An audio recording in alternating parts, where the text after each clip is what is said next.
The Truth About Angels by EllenGWhite. Chapter 8, Angels at the Time of the Exodus. The Birth of Moses. As time rolled on, Joseph, the great man to whom Egypt owed so much, passed to the grave, and there arose up a new king over Egypt, which knew not Joseph. And he said unto his people, Behold, the people of the children of Israel are more and mightier than we. Orders were issued to destroy the Hebrew male children at their birth. Satan was the mover in this matter. He knew that a deliverer was to be raised up among the Israelites, and by leading the king to destroy their children, he hoped to defeat the divine purpose. While this decree was in full force, a son was born to Amram and Jochebed. The mother succeeded in concealing the child, Moses, for 3 months. Then, finding that she could no longer keep him safely, she prepared a little ark of rushes, making it watertight by means of slime and pitch, and laying the babe therein, she placed it among the flags at the river's brink. She dared not remain to guard it, lest the child's life and her own should be forfeited. But his sister Miriam lingered near, anxiously watching to see what would become of her little brother. And there were other watchers. The mother's earnest prayers had committed her child to the care of God, and angels unseen hovered above his lowly resting place. Angels directed Pharaoh's daughter thither. Her curiosity was excited by the little basket, and as she looked upon the beautiful child within, she read the story at a glance. The tears of the babe awakened her compassion, and she determined that he should be saved. She would adopt him as her own. Patriarchs and Prophets, pages 241 to 243. The elders of Israel were taught by angels that the time for their deliverance was near, and that Moses was the man whom God would employ to accomplish this work. Angels instructed Moses also that Jehovah had chosen him to break the bondage of his people. He, supposing that they were to obtain their freedom by force of arms, expected to lead the Hebrew hosts against the armies of Egypt. Patriarchs and Prophets, page 245. Moses remained at court until he was 40 years of age. One day, while thus abroad, seeing an Egyptian smiting an Israelite, he sprang forward and slew the Egyptian, and immediately buried the body in the sand. Moses made his escape and fled toward Arabia. After a time, Moses married one of the daughters of Jethro, and here, in the service of his father in law, as keeper of his flocks, he remained 40 years. Patriarchs and Prophets, pages 246 and 247. Moses in Midian. Could his Moses' eyes have been opened, he would have seen the messengers of God, pure, holy angels bending lovingly over him, shedding their lights around him. The Signs of the Times, 19th of February, 1880. While engaged in his round of duties, he, Moses, saw a bush, branches, foliage, and trunk, all burning, yet not consumed. He drew near to view the wonderful sight, when a voice addressed him from out of the flame. It was the voice of God. It was he who, as the angel of the covenant, had revealed himself to the fathers in ages past. The frame of Moses quivered. He was thrilled with terror as the Lord called him by name. With trembling lips he answered, Here am I. He was warned not to approach his Creator with undue familiarity. Put off thy shoes from off thy feet, for the place whereon thou standest is holy ground. And Moses hid his face, for he was afraid to look upon God. The Signs of the Times, 26th of February, 1880. With his wife and children, Moses set forth on the journey to Egypt. On the way from Midian, Moses received a startling and terrible warning of the Lord's displeasure. An angel appeared to him in a threatening manner, as if he would immediately destroy him.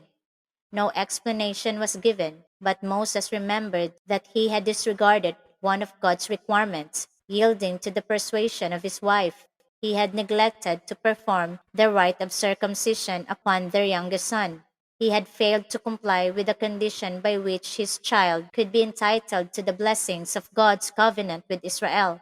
Zipporah, fearing that her husband would be slain, performed the rite herself, and the angel then permitted Moses to pursue his journey.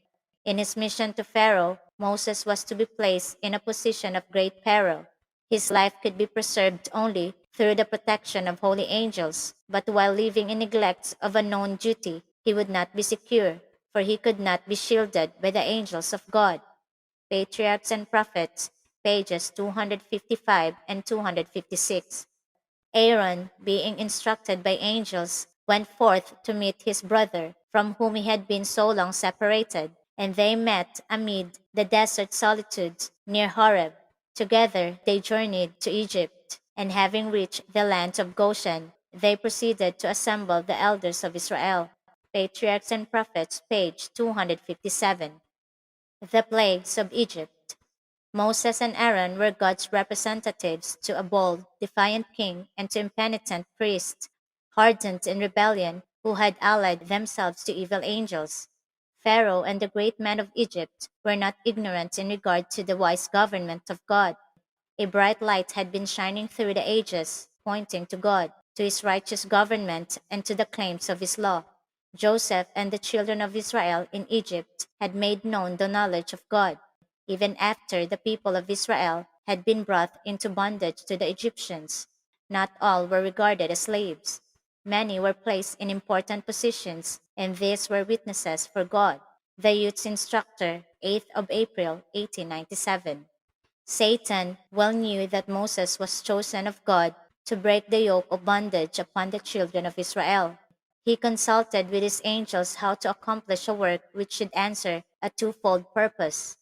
First, to destroy the influence of the work wrought by God through his servant Moses, by working through his agents and thus counterfeiting the true work of God. Second, to exert an influence by his work through the magicians, which would reach down through all ages and destroy in the minds of many true faith in the mighty miracles and works to be performed by Christ when he should come to this world. Testimonies for the Church, Volume 1, page 291. Moses and Aaron entered the lordly halls of the king of Egypt. There, before the monarch of the most powerful kingdom then in existence, stood the two representatives of the enslaved race. To repeat the command from God for Israel's release, the king demanded a miracle in evidence of their divine commission. Aaron now took the rod and cast it down before Pharaoh. It became a serpent. The monarch sent for his wise men and the sorcerers, who cast down every man his rod, and they became serpents. But Aaron's rod swallowed up the rods. The magicians did not really cause their rods to become serpents, but by magic, aided by the great deceiver, they were able to produce this appearance. It was beyond the power of Satan to change the rods to living serpents. The prince of evil, though possessing all the wisdom and might of an angel fallen, has not power to create or to give life. This is the prerogative of God alone. But all that was in Satan's power to do, he did. He produced a counterfeit. To human sight, the rods were changed to serpents. There was nothing in their appearance to distinguish them from the serpents produced by Moses. Through the Lord caused the real serpent to swallow up the spurious ones. Yet even this was regarded by Pharaoh not as a work of God's power, but as the result of a kind of magic superior to that of his servant. Pharaoh desired to justify his stubbornness in resisting the divine command, and hence he was seeking some pretext for disregarding the miracles that God had wrought through Moses. Satan gave him just what he wanted. By the work that he wrought through the magicians, he made it appear to the Egyptians that Moses and Aaron were only magicians and sorcerers, and that the message they brought could not claim respect as coming from a superior being. Thus Satan's counterfeit accomplished its purpose of emboldening the Egyptians in their rebellion and causing Pharaoh to harden his heart against conviction. Satan hoped also to shake the faith of Moses and Aaron in the divine origin of their mission. Patriarchs and Prophets, pages 263 and 264. When the miracles were wrought before the king, Satan was on the ground to counteract their influence and prevent Pharaoh from acknowledging the supremacy of God and obeying his mandate. Satan wrought to the utmost of his power to counterfeit the work of God and resist his will. The only result was to prepare the way for greater exhibitions of the divine power and glory, and to make more apparent, both to the Israelites and to all Egypt, the existence and sovereignty of the true and living God. Patriarchs and Prophets, pages 334. The storm, the seventh plague, came on the morrow as predicted. Thunder and hail and fire mingled with it, destroying every herb, shattering trees, and smiting man and beast. Hitherto, none of the lives of the Egyptians had been taken, but now death and desolation followed in the track of the destroying angel. The land of Goshen alone was spared. The Signs of the Times, 18th of March, 1880. The Lord through Moses gave direction to the children of Israel concerning their departure from Egypt, and especially for their preservation from the coming judgment. Each family, alone or in connection with others, was to slay a lamb or a kid without blemish, and with a bunch of hyssop sprinkle its blood on the two side posts and on the upper doorposts of the house, that the destroying angel coming at midnight might not enter that dwelling. The Lord declared, I will pass through the land of Egypt this night, and I will smite all the firstborn in the land. And the blood shall be to you for a token upon the houses where ye are. And when I see the blood, I will pass over you, and the plague shall not be upon you to destroy you. Patriarchs and Prophets, page 274. The children of Israel had followed the directions given them of God, and while the angel of death was passing from house to house among the Egyptians, they were all ready for the journey. The Spirit of Prophecy, Volume 1, page 204. About midnight, every Egyptian household was aroused from their sleep by the cry of pain. They feared they were all to die. They remembered when the cry of distress and mourning was heard from the Hebrews because of the inhuman decree of a cruel king to slay all their male infants as soon as they were born. The Egyptians could not see the avenging angel who entered every house and dealt the death blow, but they knew that it was the Hebrews' God who was causing them to suffer the same distress they had made the Israelites to suffer. The Youth's Instructor, 1st of May, 1873. Christ, Israel's invisible leader. In Egypt, the report was spread that the children of Israel were pressing on toward the Red Sea. Pharaoh collected his forces and, attended by the great men of his realm, headed the attacking army. The Hebrews were encamped beside the sea. Suddenly they beheld in the distance the flashing armor and moving chariots, betokening the advance guard of a great army. Terror filled the hearts of Israel. Some cried unto the Lord, but the far greater part hastened to Moses with their complaints. His calm and assuring reply to the people was, Fear ye not, stand still, and see the salvation of the Lord. The wonderful pillar of cloud had been followed as the signal of God to go forward, but now they questioned among themselves if it might not foreshadow some great calamity, for had it not led them on the wrong side of the mountain into an impassable way?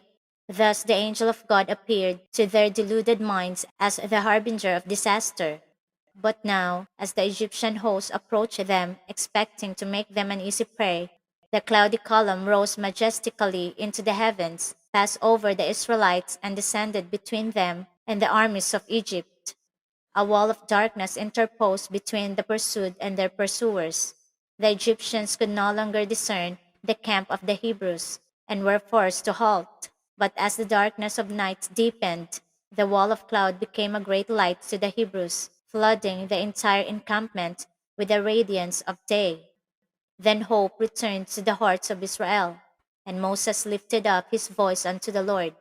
And the Lord said unto Moses, Speak unto the children of Israel, that they go forward, but lift thou up thy rod, and stretch out thine hand over the sea, and divide it, and the children of Israel shall go on dry ground through the midst of the sea.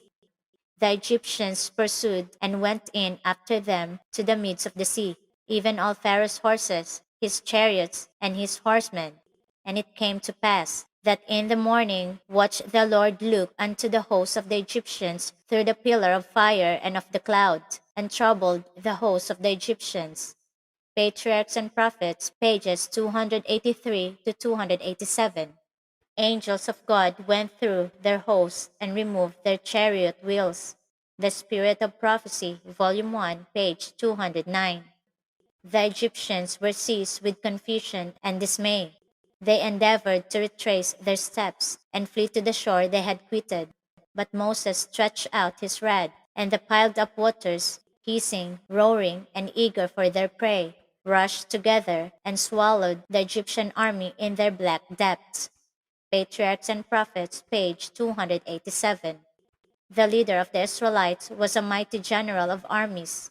His angels that do his bidding walk on either side of the vast armies of Israel, and no harm could come to them. Israel was safe. Then came the sacred song of triumph led by Miriam, the Review and Herald, 1st of June 1897.